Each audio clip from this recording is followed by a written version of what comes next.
everyone. It's the Catholic CEO, Henry Katarna. I'm back with my special guest, Mark Wilson. We interviewed Mark a few months ago, and you've seen his recording, his video on a number of topics. And we decided that because of some interest shown by some of the viewers, that we wanted to go back and revisit a couple of topics. So Mark is with us today again, and we're going to talk, I'm going to plunge right into this, and we're going to talk about ecclesiastical ventures and Nicodemus ventures. So these are a couple of projects that Mark has spearheaded. So Mark, welcome, and all the best of the new year, and may God bless you and your work throughout the new coming year. Yes, Happy New Year to you as well, and thank you for this opportunity. It's a great opportunity. Thanks, Mark, for coming again to join us.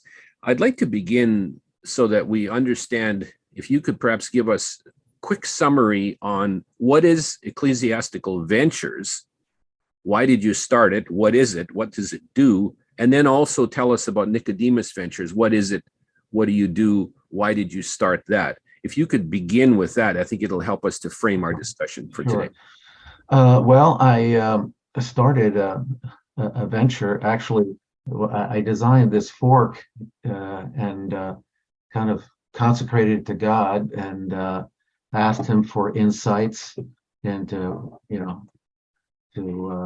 what to do with it. Actually, design itself kind of came as an answer to a prayer. And I said, think, as probably all the listeners know, if you seriously ask God to get involved in something you're going to do, if there's something that you're doing, you can expect his involvement. And then over many years, I began to understand that when you consecrate your business, when you dedicate it to God, and you tell God, listen, I want this to serve you, it changes things in a very substantial way. And so that for-profit company or not-for-profit organization is not going to operate the same as a secular operation that's purely, especially those that are for-profit, just about generating profit. And I think anyone listening could probably talk to the founders of any Catholic apostolates or Catholic organizations, and they'll attest to the fact that, wow, yes, we've really faced some extraordinary difficulties, and prayer is really important, because if not, we really find ourselves, unable to deal with all the issues that we face that are quite extraordinary at times. Well, the more that I learned about this, and the more that I began facing situations that I never faced in the 12, 13 years in corporate America, it was clearly something that was very different. And so there were just, in some instances, things that were pretty extraordinary that happened that made things very difficult. So I began to research, and having lived in Florence, Italy for many years, where I have family from there, my wife is also from there. I learned about the Third Order Franciscans, the Dominican laity, their rule, and the origins of that rule. And the vast majority of the people don't know the truth of how those third orders were started. And they were started, as one could get a quick review of this by going to ecclesiasticalventures.com. There's just kind of a web page there where there's a quick explanation, but I'll give a very brief explanation here as well, is that when, secular society melted down kind of with the decay of the Roman Empire, the world was really kind of in chaos. Mm-hmm. And the only ones that really had it together were the Catholics. And at that point, of course, there were no Protestants. It wasn't Islam. But there was, great saints. And these great saints, had communities form around them. And then you had saints like Saint Benedict, of course, that started the Benedictines and a community there. And it offered some stability in society that didn't exist. Well, the Irish did this as well, but something that the Irish monks did that no one else had done was that the laity lived within the walls of the monastery. Now, they didn't live in the monastery itself with the Oh, sure. monks, Yeah. Mhm. but if there were, Mhm. I don't know, hundreds of acres or 1,000 acres that were surrounded by some type of barrier or wall, they lived within that. And they operated businesses in a sense because it was a fairly large community. And so the monks and the laity worked together, but they worked under the authority of the abbot and they followed a rule. And it was the abbot's way or the highway. The abbot had absolute power over this community, not the local ordinary, not the bishop. And so these activities within the monasteries were extremely successful.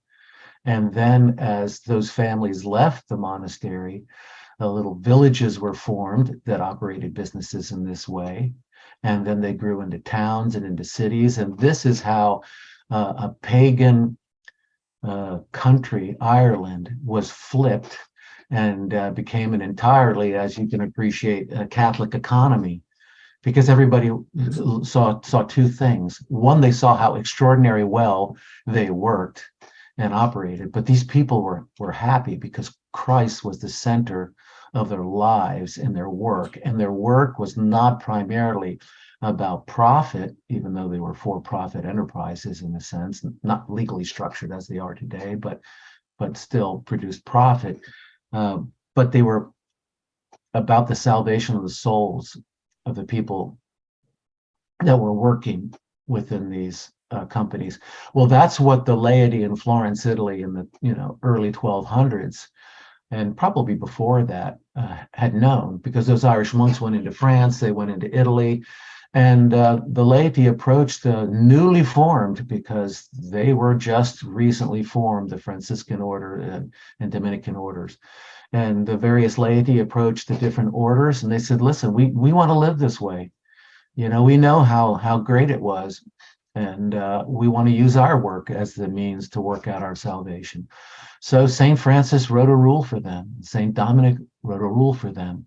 And what's really fascinating, what I was able to do, is that you can dig into the archives in Florence. You can see the tax records of these businesses from 800 years ago. It's just really mind-numbing what's available. And what I discovered was that the world then was not so different than it is today.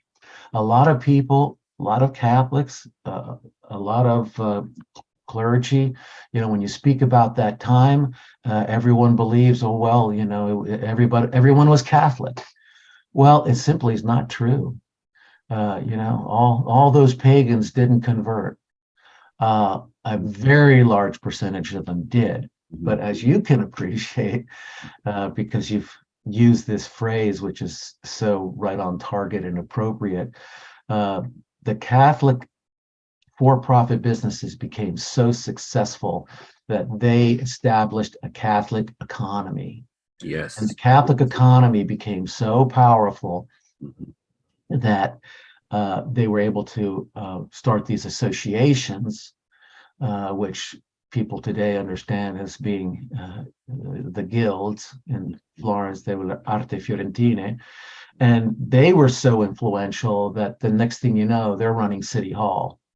And so now you have, a Catholic mayor, and in fact, Florence has had some pretty extraordinary Catholic mayors. They had Savonarola, who was the head of the Signoria for a period of time before he was burned at the stake.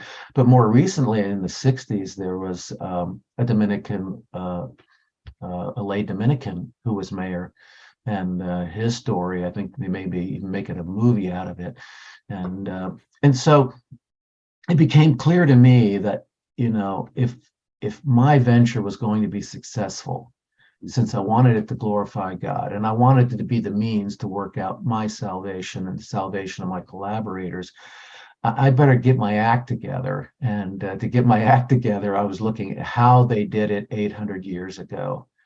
And it's not complicated. It's basically And I won't go too much into the details because the documents are there at ecclesiasticalventures.com.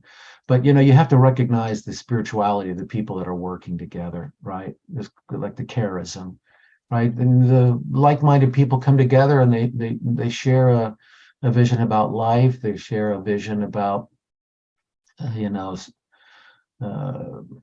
their particular spirituality, and some are more intellectuals and others are less so, and when they share a similar vision, uh, the collaboration is likely to be much more fruitful. So that's basically it. You have to have a prayer life, and it has to be structured properly, and that team is really vital, because when you're just one person and try to do this, it's Exactly. virtually impossible. And So here, there's a question that arises then, Mark, and I'm interested in an example. So if we bring it back to the current situation, we both know families, people who want to start businesses Catholic. They want to run them in a Catholic fashion. They want to behave according to this Catholic economy model, where we help each other, buy from each other, sell to each other, sell right. together, advise each other, capitalize each other's businesses, and so on and so on. Maybe you could give us an example of how an ecclesiastical venture might work. I mean, there must be a hierarchy in that business. It's not just all collaboration that happens magically or spiritually. No, that's got to be a true. hierarchy and some discipline. And the abbot, tell us, maybe give us an example of how a particular enterprise would have worked. Who owns it? It's Well, with a that, for-profit enterprise, there's going to be the founder, right? yes. And typically it's just kind of like any religious entity, okay, that somebody has a vision or a mission, right? And when they kind of have that vision or mission, which is a grace, it's a gift from God. It is, yes. So God might inspire somebody with an invention, and so and the person knows that this is the case if in their prayer life they're specifically asking God for something like that. That was the instance with this fork. There was an opportunity to design a fork. I had no interest in designing a fork. My attitude was like, the last thing the world needs is the umpteenth pattern variation. And then, as often happens, and as a priest told me, those closest to you are those that are likely to be the vehicles of inspiration. Yeah. So if you want to know the will of God, you want to be listening very carefully to your spouses, to your children. Of course, if you have a spiritual director, that's extremely important. And so in my instance, I said, well, Lord, I don't want to do the umpteenth pattern variation, and I was just going to walk away from it. And my wife said, well, don't do that, And well, what do you do? Well, a lot about ergonomics, it can be improved. So that could happen with anybody. And more to your point is, okay, so now there's a founder, and the founder is going to start the company, and somebody has to have the responsibility for it. So it's not so different than a traditional for-profit company, Yes. where there's a founder and a CEO, and so they're ultimately going to be making the decisions for the direction of the company, but they're going to surround themselves with like-minded people. Yes. I think a great example, because this has been beaten out of everyone's minds in terms of operating a company this way. Who are the ones that have done it recently? I say, like in the past 100 years, in an extraordinary way, that prove the power of the involvement of the Holy Spirit when that's the way things are structured. So I often use the example of Saint Maximilian Kolbe, and more recently Mother Angelica. Well, Maximilian Kolbe, you could also use Padre Pio. It's interesting, they're all Franciscans, but what experience did Padre Pio have in spearheading the development of what is now the biggest hospital in that region of Europe? So, I mean, if you're including, like, I think Albania and some of the countries on the other side of the Adriatic, and until you get up to, I don't know, maybe Rome, do you get to hospitals are bigger or have a greater impact? than Padre Pio's hospital, right? Casa Sollievo della Sofferenza. And what experience did he have in Yeah. spearheading something like that? Well, he had zero. And in fact, I have his epistolari, which are all the letters that he wrote and that he received. It's like 4 volumes. And I remember reading in there that he got 5,000 lira. Oh boy, we're almost there. I was thinking, 5,000 lira, back then was maybe like, I don't know, a few $1,000s. You want to build a hospital, you got a few $1,000s, and you think you're already there. But so you would think, what's the likelihood of someone like that being successful? Well, the secular world would say zero. Yeah. And then when you have Maximilian Kolbe with his community, and then he decided that, they were going to evangelize by printing booklets, with prayer. The next thing you know, they've got like the number one print shop or something in Germany or Poland, and Neopocolano, and it got so big that, of course, the Nazis were threatened by it. Yes. But they had everything had the foundation of prayer. Like when they were about to put out a booklet and drop it from airplanes all throughout, Germany, because they had to build their own runway, right? Have their own planes when the Nazis and others and not just the Nazis, but others that just hated the church are trying to shut them down, And when the equipment would fail, is a famous story, all the equipment is failing. This was obviously demonic attacks. He said, okay, everyone in adoration.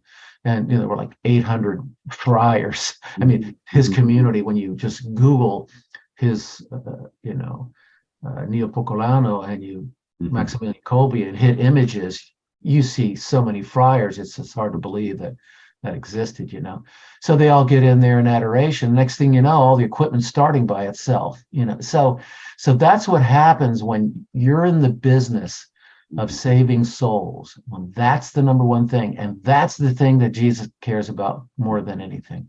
So the last example I'll quickly give, of course, is Mother Angelica, and they were growing peanuts, right? Yeah. And that's how they supported the community. And then their distributor, was looking for a kickback or something. And I haven't read her autobiography. I know that I should, but I understand there's a line in there where she says, well, I'm not going to hell over peanuts, and because she wasn't going to get involved in participating in a kickback, right? And so now all of a sudden she's got this community. She has the responsibility to feed them, right? To support them. What are we going to do? Well, what did she do? She went into adoration. She prayed. Now, isn't it interesting that she was a poor Clare? And of course, St. Clare was the one who, when she couldn't attend Mass, saw Mass on a big square on the wall, like a television. Yeah. And these things just don't happen by accident. But what business experience did she have? None. Now, a bishop that I know who knew her really well and was the bishop there in Birmingham, he said, well, but she was just extraordinarily entrepreneurial. And I think that's true, but I think more than anything else, she had a vision and a mission, and she was so inspired. I believe that turns anybody into an entrepreneur. When you are driven to do the will of God with something and you're inspired, the ideas will just come to you. Oh, and of course, she surrounded herself with people who knew what they were doing. I think Raymond Arroyo was in Virginia Beach at the Protestant radio and television station, and he was a really young guy, and wasn't some big famous experienced anchor, but he had experience. So she got him, and then she got Doug Keck, and she started surrounding herself with people that knew what they were doing. But she was still spending 8 hours a day in prayer, right? And that's kind of an extraordinary thing. There's a gentleman in Denver who has a software development company, and he's operating his business this way. And the more they pray, the less they seem to work, and the more it gets done. I think they're on a 4-day work week. They've never been so busy. They've never been so profitable, but they're putting God first. And of course, that's going to be tested. The attacks are going to come. And Yes. this is where the little business community of people being very prayerful is Yeah. essential. You're really, it really resonates what you're saying. And so an example for, contemporary Catholic business owners who want to do a side gig, a home-based business, a family business, or just any bricks and mortar business that happens to be owned by Catholics, the model is there. It's not, I'm going to mention what it's not and ask your comment on it. It's not a prosperity gospel where we're praying for wealth or for income, although we do have a responsibility as heads of families to support our family and to take care of our employees and our contractors and all of those people, right? And so is the model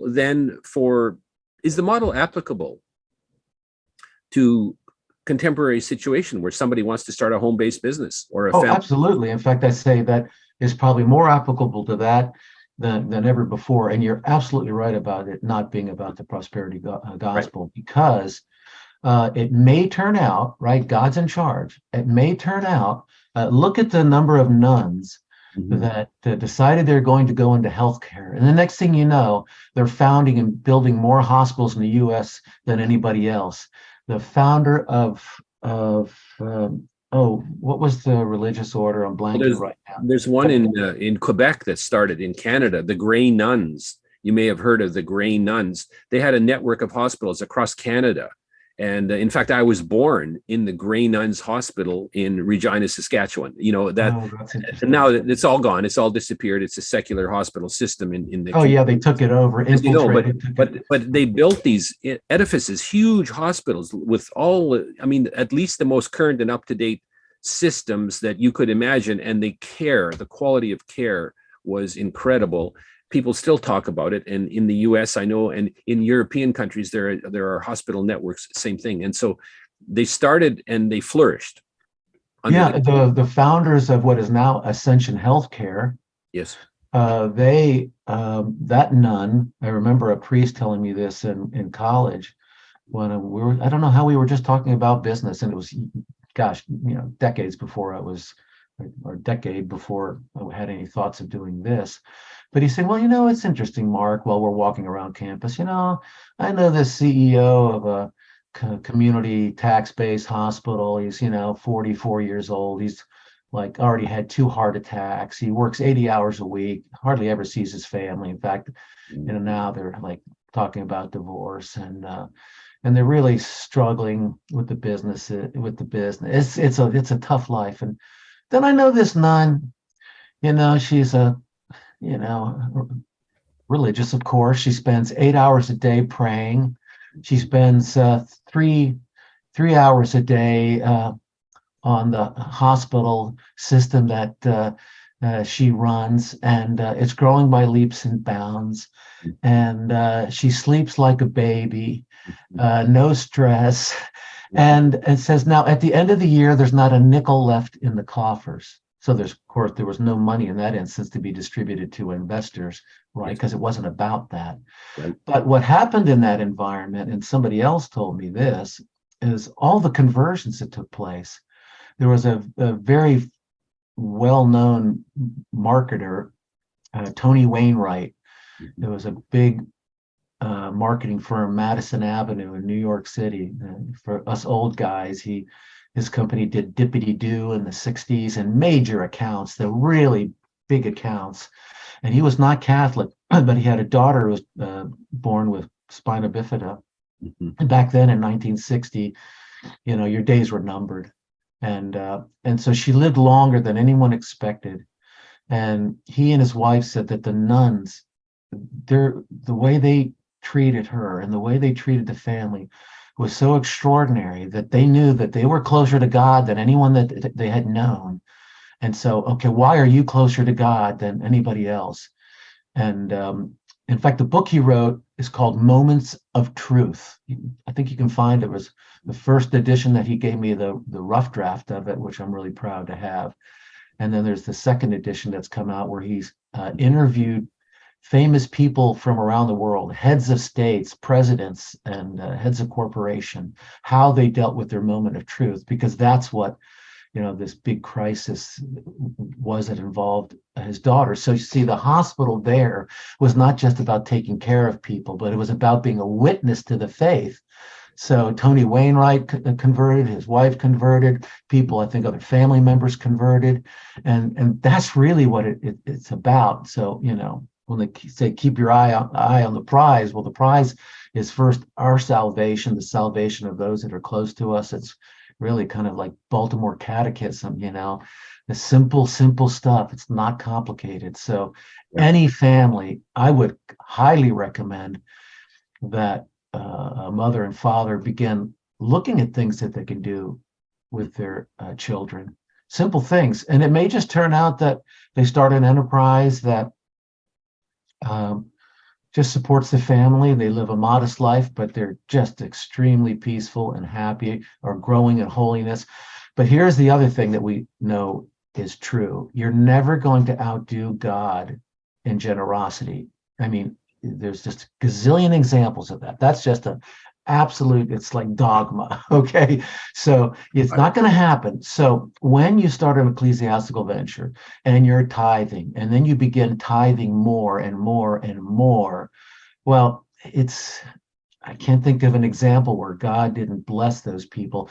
And even God, being perfectly practical, he sees that these people are handling their wealth in such a way to do what?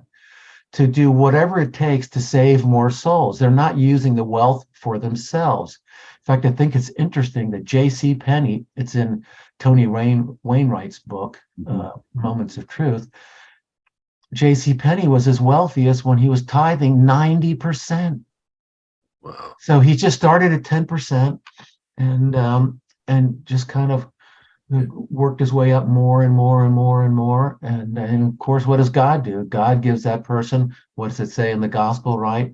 Those that are capable of being responsible in little things, he gives them greater responsibilities. I'm really, it's drawing forth in me a story about my grandfather, my dad's father. And I would say that he, a Polish immigrant to Canada. His brother went to Passaic, New Jersey. He came to Regina, Saskatchewan.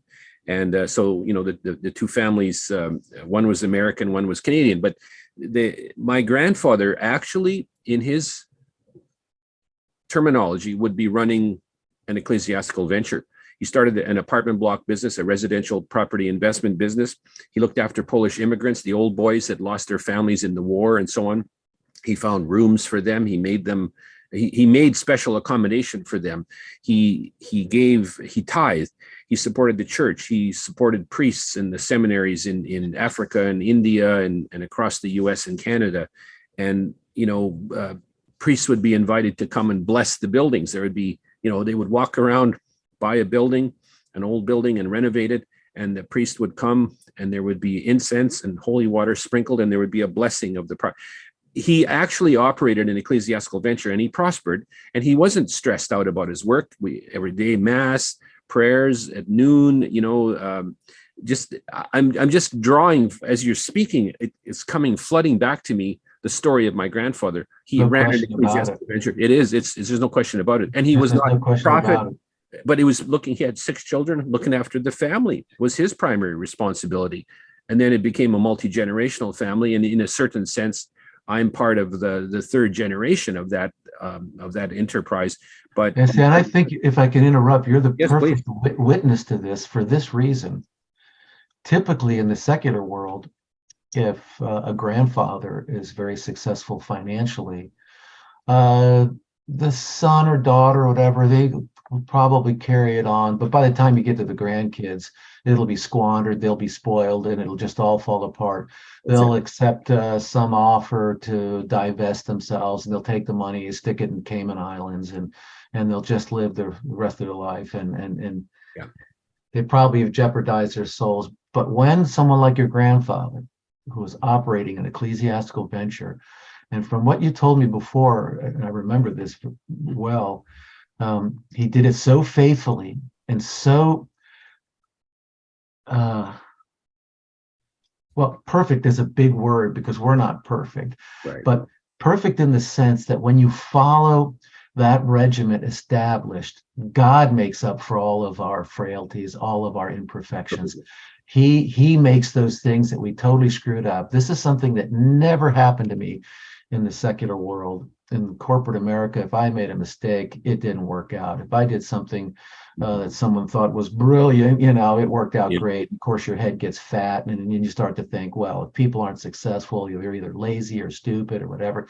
Well, in an ecclesiastical venture where God, is heavily involved, I've seen where if something is going down a path that's not His will, you can do everything perfectly, and it won't work out because He doesn't want it to. And you don't want it to because you've told Him He's in charge. So you've given Him permission to put the kibosh on something that you might think is working out, but maybe you weren't being prayerful enough to really discern. Maybe you weren't listening to your spiritual director. So this is where the structure of having a spiritual director involved go there, because this is important. Is so important because even when they have, like mine, has zero business experience, but he understands that sometimes he gives me the most brilliant business solution, even when he's not aware of the details, because he's looking at things from 30,000 feet. And so when you start to get a little derailed, they can just keep you back on the path. If you start to get depressed because you're coming under some demonic oppression and really being leaned on by who, and your prayer life is maybe a little bit weak, this is where a community of believers becomes strong. That's why those religious communities were so strong. But back to you, is because your grandfather, I believe, operated it so well as an ecclesiastical venture, that the spirit of how it was run passes down. And that's why it makes it to the third generation and beyond. Now, I'm not an expert on this, but in my research of those ecclesiastical ventures in Florence, Italy, I'd like to do more research of what was going on in Ireland. But in Florence, it lasted about 150 years. And so I don't know how many generations that would be. But what happens is, this is spiritual combat. Yes. And because it's spiritual combat, just like it's happening today, you get infiltrators. And the infiltrators, Satan's behind all of this. The devil wants to destroy the good work you're doing, because if you're doing anything to help save souls, you're going to come under attack for sure. Yes. And this is what those Florentines recognized, and why they approached St. Francis and St. Dominic and said, listen, we need the structure, we need the means, because of our weakness, to follow a rule. Yes. Where in being obedient to the rule, obedience to the rule is the way you demonstrate your surrender to the will of God, right? And so then you just kind of, and I'm sure a lot of listeners that, some of the listeners certainly have had this experience where when you're trying to do things in a very prayerful way, you just start to see these things happen. You realize, well, I didn't make that happen. A phone call comes out of nowhere. In fact, that gentleman that wrote that book, Tony Wainwright, that was a call that just came out of nowhere. Said, somebody just told me about what you're doing, and I was just curious and looked it up, and tell me about yourself. It was kind of like it was clearly an inspiration for him to make the call, and boy, did I need that call at that moment. So, sure. Mark, talk to us about how this integrates with the secular society. So let's say we have a Catholic family that's starting a family business. Maybe they've got multi-generational. Maybe it's a side gig that has become now the predominant income source for the family. Let's say the husband and the father has quit a corporate job or a factory job or something like that in corporate America, and they're now working on their own. And they're following this model. They've got a rule and their spiritual director, and they're doing things according to an ecclesiastical ventures kind of model. Right. But they still have to work in the secular world. There's a bunch of rules and laws and regulatory frameworks and all of that. Can you comment on how that integration works? Because that we the problem. And so can you tell us about the integration? Sure. factor here. Sure. Well, there's two elements here. One is the legal structure of the entity. Yes. So you can write the articles of incorporation and the bylaws that define the company as a for-profit religious entity whose primary goal is the salvation of souls of the management and employees according to the Catholic faith. Yes. Right. Yes. And by doing that, by saying this is its objective, this is why it exists, then you can hire anyone of goodwill. But if someone sneaks in whose goal is to destroy your company and they don't share the vision and mission Yes. of the articles of incorporation and the bylaws, and you would tell any employee this. In fact, I always use the example of like the Catholic parish school. I'm not talking about like a private Catholic school, independent of any diocese. So I guess that it would be the same there, but I know this is the case in every parish I belong to that had a parish school, is that could anyone attend? Sure. Now, the school could accept whoever they wanted to, and they could reject whoever they wanted to. And if they accepted somebody who was not Catholic, they could be excused from religion class. I remember the usual model. Yep. 60 years ago when I was in first grade, this little Jewish girl, she didn't have to sit through the religious education. But she and the family couldn't do anything that would sow the seeds of division. Yes. Or conflict with the Catholic faith. And even the ACLU, when someone tries to attack a school like this, they won't even touch it because it's structured in such a way that they don't have to. It's been a shame in those instances where pastors or principals have caved to those forces contrary to Catholic faith because they really don't have to. So you have to structure your company in this way so that you can protect it, right? You can protect it from infiltration. And generally, if you have a great spiritual director and they're involved in the hiring process of who's being hired, and they interview them, you can tell, most people can tell when there's somebody, a person of goodwill. In fact, Jesus Christ did not waste his time with people that were not of goodwill. Somebody who was obstinate in their position, Yeah. Even God never touches anyone's free will. Right. And so now that's the one part. The other part, of course, it deals with interacting with secular society. And so, I think it's like anyone who cares a great deal about their Catholic faith. If an opportunity comes along to evangelize, they do that. In fact, we used to be taught as Catholics that we're obligated to do that, to share the good news, right? Yes. At all times and everywhere. Now, if somebody were to come into the company, would they go, oh, wow, this is a Catholic company and blah, blah. Well, it depends on when they come in. If you're scheduling appointments, probably not, because you're not going to schedule an appointment when you're having morning prayer or mid-morning or noon prayer or afternoon prayer or something like that. But a non-Catholic, it goes, wow, I just heard this is a fantastic company. I love the stuff that you're doing. I really kind of share the greater good that's being achieved. They don't understand. They don't know that it's being run by an ecclesiastical venture, but they've seen a lot of the good work that this company is doing. Yeah. And so they get hired, and you could even tell them, hey, listen, before, I think they did this at Domino's Pizza. I don't know if they're doing it today, but before Tom Monahan sold it up there in Michigan, they had Mass on the very large corporate headquarters campus.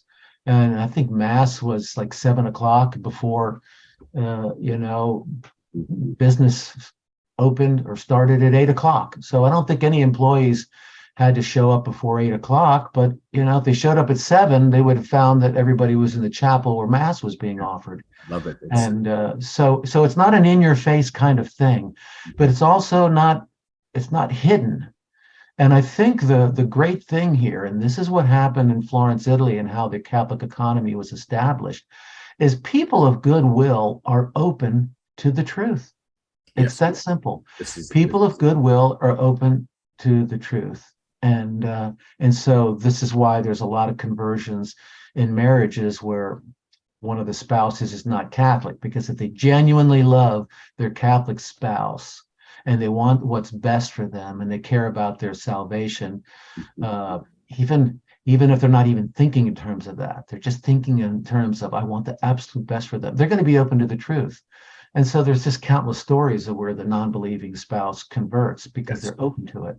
absolutely. So I Yeah. hope that answers the question. Well, it does, and it actually engenders another question, which is that you're speaking about an integration here in a certain sense, or at least a harmonization of some kind with the secular culture, not an acceptance of it, not a willingness to let the culture dominate, but it's not.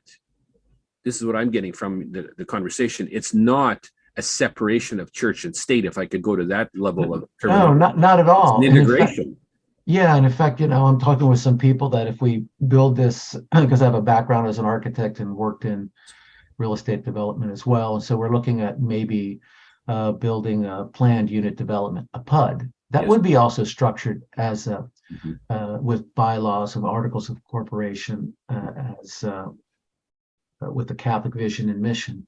But yeah, it's a non-Catholic, could move in there, uh, but here's the point I wanted to get to.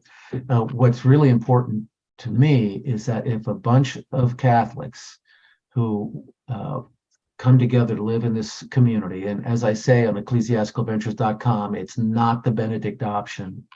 It is not this idea of building a Catholic community and we're off by ourselves and hey, the world is bad and all that kind of thing. No, one of the key elements of this planned unit development would be an incubator where you could help the young families start their own businesses, the empty nesters that would live in this community. They have lots of experience. They would help out in various ways. But then ultimately, what would happen?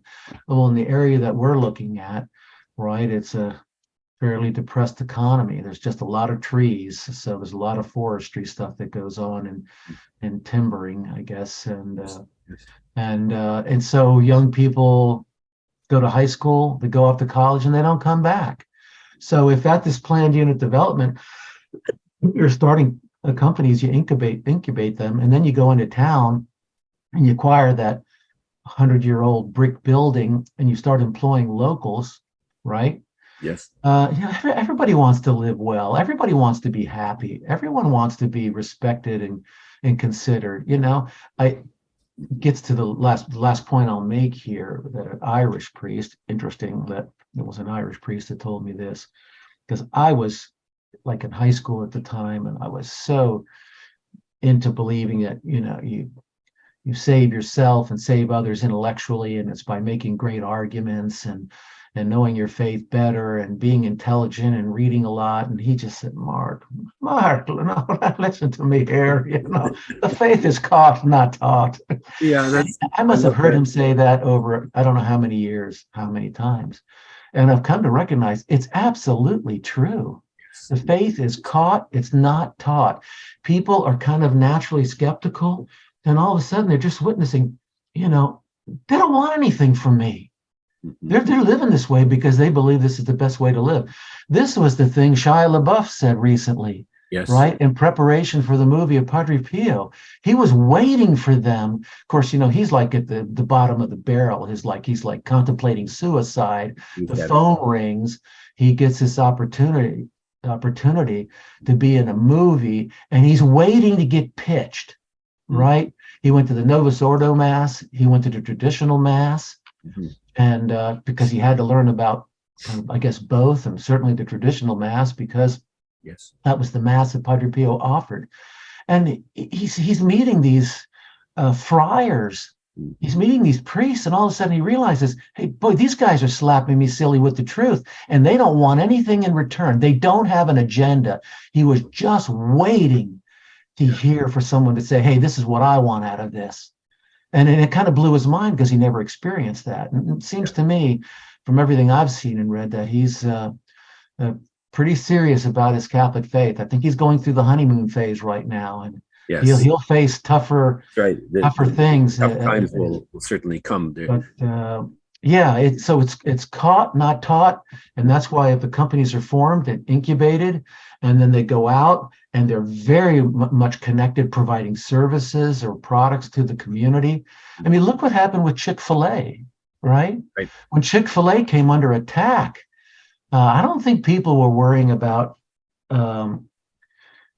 Of course, the Catholic Church is the only true faith and true religion. You know, I mean, we've been taught a lot of things as if the Catholic faith is a denomination. It's not, right? And It's not one option of many. It's the only option. that's right. But to use the term denomination, nobody was asking themselves what denomination, whether they were of an ecclesiastical assembly that was of what flavor of Protestantism.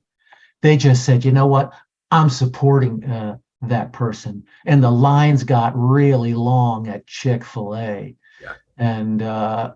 And so this is also how the Catholic economy was established in Florence, Italy. It's how Ireland became Catholic, because these people just lived their faith out in society. But they lived it in a way where, you know, if you have a product, and this also has to do with bringing manufacturing back to the U.S., which is absolutely, you know, essential, and you have to make this widget, and you have to hire 100 people in the manufacturing facility. You, of course, they're not all going to be Catholic, and but you get to, you know, pick and choose who you hire according to their abilities and according to their attitudes. Sure. And so the next thing you know, these people are experiencing, you know, they're encountering Christ through the people they're working with. And that's how you push back against this culture of death. Exactly. You know, one model that I am fascinated by, honestly, is whether we can use the parish to create the Catholic economy. And so I've wrestled with this concept. Our team at the Catholic CEO has wrestled with this concept too, because at the parish level, sometimes you can find in a microcosm, you can find the talent, the people that know about business to surround yourself with. You can find the candidate, the young startup, smart person looking for a job or looking for a business opportunity. So what do you think about the parish model as a... There's no question. There's no question about this, because if you go to Florence, Italy, you can walk around in the historic section. Yes. And you'll, you know, scratch your head and go, well, why is there a church? You know, you're standing at the front door of one church, and you could just pick up a pebble and, well, you might have to throw it instead of just heave it, and hit the front door of another one. Exactly. Rome and Florence. Why are they so close?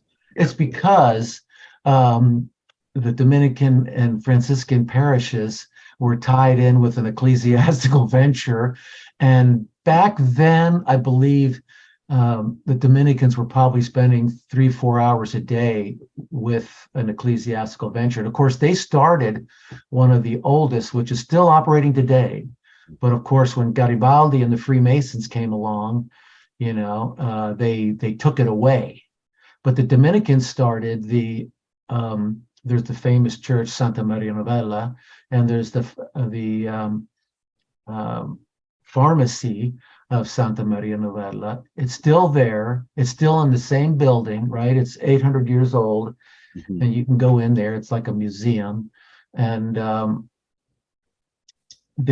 what did they do? They built the parish, which is now like in the heart of Florence, but it was out in the country. It was the outskirts.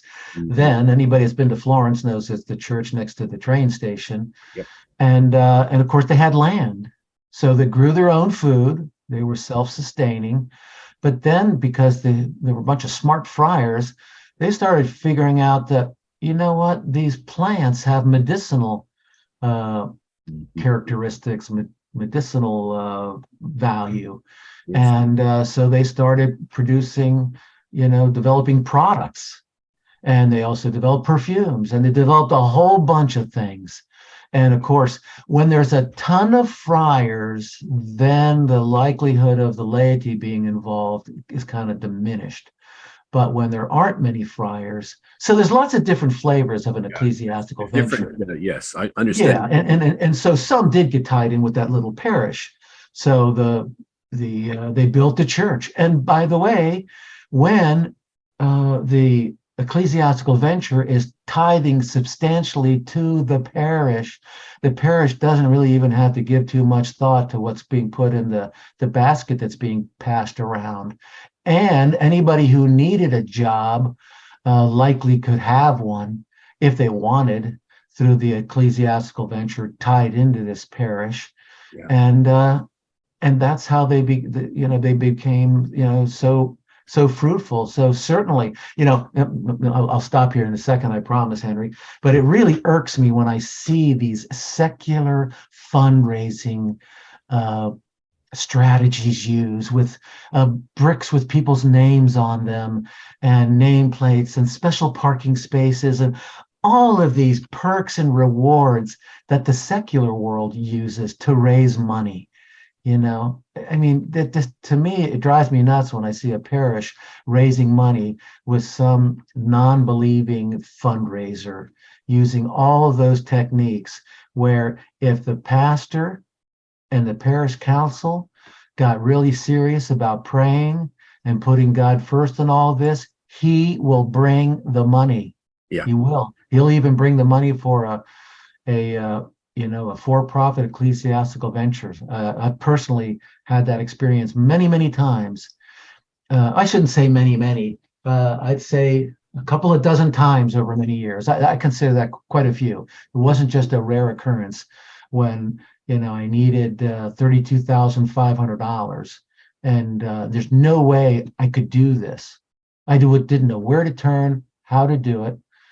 But if you're faithful to the charism, if you're faithful to the way that an ecclesiastical venture is operated, he will bring it. And he brings it when it's $32,552, exactly what you needed. But like anything, just like a religious order, and there have been lots of religious orders that are not faithful to their charism. This is why the team is so important and the rule is so important. If you stop kind of respecting it, you'll start to see things kind of fall apart, I saw And this when I was a teenager in the parish in the city that I was born and raised in. My dad helped to start a credit union. So it was a Polish Catholic parish made up of largely immigrants and recent immigrants, and they started a credit union. And none of them had banking experience. My dad was, he worked in the family business, but nobody was a banker, and the bankers wouldn't help the immigrants. So somebody would come and they would need a car, or they would need to buy some, household equipment, a stove and a fridge and a washer and a dryer, let us say, something like that. And so they needed $500 or $200 or $1,000. And so this parish credit union started, and it was fantastic. People loved it, and it was spiritually driven. It was an ecclesiastical venture. They didn't call it awesome. that, but it was. But then what I noticed in my late teens and in my early 20s, while it was small and it was in one parish, well, then it merged with another larger parish. And then pretty soon it merged with some other parishes. And then pretty soon it merged with a what you would call a bank, a credit union that was a secular organization. So the identity was lost. The connection with the local parish was lost. So I saw this beautiful model that started, and it was local, small, it was subsidiarity at its finest, but it disappeared because they merged. It became secular. Their success, if I would put in a motive to it, the success went to their heads, and they decided that bigger is better. And what they lost then was the local small credit union that helped people when they first moved into that parish to get some equipment or to buy a car or something like that. Now, can I flip it and ask you a question about this? Because I found this is really very, very interesting. So did the credit union have like a board of directors, right? Absolutely. It had a Catholic board of directors. It was parish driven. The priest was involved. There was spiritual, there were prayers at the every meeting. The principles of lending money were based not on what the banking system would invent, but what the parish knew about a person. If they were a good risk, they would get $500 for a small amount. They had only small dollars to lend. Yes, they started that way, But where I saw it, and again, uninformed as I was at that time, I saw that, well, we've got to merge with this other parish, which has 1,000 families. But who made that decision? Was it some board member who? I don't know. Don't know, Mark. I do not know who made that decision, but I could see that somehow when the spiritual direction, that connection was lost.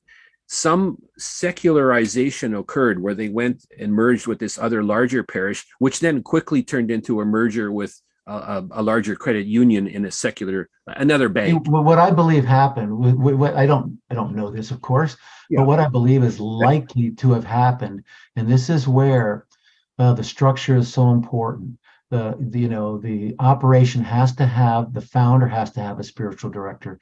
Each of the managers have to have a spiritual director. It's advisable that other people in the company have it, but the management, that's certainly the case. And the spiritual directors can speak amongst themselves, and they should. And of course, they do this in their priestly capacity. So they keep everything kind of like the seal of the confessional. But it's only with one thing. It's really safeguarding. It's to make sure the Holy Spirit doesn't get booted out. What was that burger? So what I believe may have happened is somebody is involved in the board of directors, and maybe sometimes it's not even terribly intentional. And so how can this happen if it's not terribly intentional? If there's some board member who's in a state of mortal sin, because there isn't the kind of scrutiny over the spiritual life of everyone involved. And so, as Father Ripperger, the famous exorcist, said, when someone's in a state of mortal sin, then they've lost their capacity for right reason. So they're going to be much more easily influenced when some demon comes along, or the devil says, you know what, you really ought to merge with this other group because you need the strength. And so they get these kinds of thoughts, these kinds of temptations, and they become champions for it. And the next thing you know, especially and then one of the other things can be infiltration, What's the famous burger joint? It's national, something Big Boy, with the kid with the hair and yeah. It's something Big Boy, and I forget the name. It started in California, but it was a husband and wife that had a little burger joint, and it grew and it grew and it grew and it grew, and they were very devout Catholics. They were very philanthropic, and they had like zero business experience. I think they were daily communicants. Their son is a priest in the Diocese of LA. I think they had like 10 kids, and maybe more than one of their children became a priest or religious. And they formed a board. They didn't have a board. They didn't even need a board. But of course, someone convinced them, now you have X number of locations. You really need to structure this in this way, blah, blah, blah, blah, blah. So they formed a board. And then the board of directors got power. And eventually, nobody put a penny into that operation other than that husband and wife. And they got pushed out of their own company. Now, this has happened with the takeover of Catholic healthcare systems. Absolutely. Where they've basically become secular, and the secular, right? So Satan, who never put a penny into it, took it over. And it's an important issue to raise because it speaks to the fact that it's not a question of if attacks are going to come. It's only a question of when. Now, those ecclesiastical ventures in Florence, Italy, they were really fortunate, because if any member were to go to some Dominican friar or Franciscan and say, listen, I am dealing with a really serious problem here, they didn't pick up a cell phone, but they could get word to St. Francis and St. Dominic. And next thing you know, they're showing up in Florence, or somebody in Florence is going to meet St. Francis, go down to Assisi and say, listen, this is a problem I'm dealing with, And so I believe it's the reason that they are arguably outside the Irish model. So the Irish ecclesiastical ventures, and then the Florentine ecclesiastical ventures. With the Florentine, we've got so much documentation, you can see how it generated this massive wealth that the founders were detached from. So that's why there was so much money when the corrupt Renaissance came along, right? A couple hundred years later, to build all those churches. But now, you're 4 or 5 generations down, and a lot of that infiltration had occurred. And so next thing you know, Florence is not the Florence of the 1200s and early 1300s, and that's what's going to happen. So when someone starts, this is why I think the family is so great, because one thing that it does is it brings the children and the parents very close. Anybody that's homeschooled has had this experience. When we homeschooled, you got the first week or two that's really rough, but then the kids start to realize, wow, my parents are really helping me a lot. And gosh, if I do things right, I'm done by noon and I've got the rest of the day to do whatever I want. And so this bond is formed between the parents. And there's no reason why the children and the parents can't be starting a venture on their own. And, thanks to you connecting me with Father McMahon and now getting connected to a school, I'm really hoping that I don't know if this term's used anymore, but junior high schoolers, middle schoolers, junior high schoolers, they can start doing this. They can be trained. They can do it. They can start a venture when they're in 8th, 9th grade. And before they're out of high school, they could have a venture that could support a family. And they could say, you know what? Why do I want to go to college when I can get married right now? I met my high school sweetheart, and we don't have to talk about hanging around together for 4 or 5 years. We can get married now because my job is already generating, $85,000 a year. Okay, they're not millionaires, but this young couple already have a very solid financial foundation from which to grow a very strong Catholic family. So that's the hope. It's the hope, and it's certainly what we are all about at the Catholic CEO. And I know that one of the reasons that we're talking with you today, Mark, is because you're also you're foundationally involved in this concept, and you are an expert in the area as actually. So I think what we'll do is we're near the end of our time together today. Of course, the time has always flown by when we speak about these things, but there's so many practical tips that are going to be required for Catholic families who want to form an ecclesiastical venture that I think we need to do. We'll have to do another session. In fact, let's do this. Let's promise to do another session shortly, which is kind of more of a how-to. Because people are asking us for the tools all the time. What do we do? How do we do it? What do we do? So maybe let's come back on that one. I think that's a great idea. Yeah. And for the moment, though, we'll leave it where it is today. We've really spent a productive time together on this topic. There's so much to it, and I'm very grateful that you were able to be with us today, Mark. So maybe any closing comment from you? Anything that you want? I would just recommend that anyone who's interested and anyone who would like to see that follow-up discussion on the details of doing this, to go to ecclesiasticalventures.com. At the bottom, there's 5 links, and there's kind of a template of how to put this together, how to operate it. I think there's a course description, because there are things that people will need to learn, the basics of starting a venture. Children that have been successful would often have a parent. If you'll give me 20 seconds here. There was a brother and sister, 9th grader, 10th grader, started a cell phone recycling business. They were Christian. I don't think they were Catholic, but the mother had some management experience. The father was an accountant. By the time they were juniors and seniors in high school, they had the #1 cell phone recycling business in North America. They still do to this day. Every Ivy League school was throwing full boat scholarships at them. Their parents just had some basic knowledge of business operation, but they were inspired to help soldiers in the first Iraqi war be able to speak to their families. There was a very substantial greater good, and every family can do this. Yes, this is the point. It can be done, and it can be done in every family, because being the fundamental unit of society, there's obviously grace given by God to the family who wants to receive that grace to do powerful things, to do Amen. it. Yeah. So, so true. Mark, it's a great pleasure. Thanks again for being with us. We'll talk again soon. So thanks everybody for joining us. It's the Catholic CEO, Henry Katarna. May God bless you and all of your ventures. We'll see you next time. Great. God bless. Bye bye.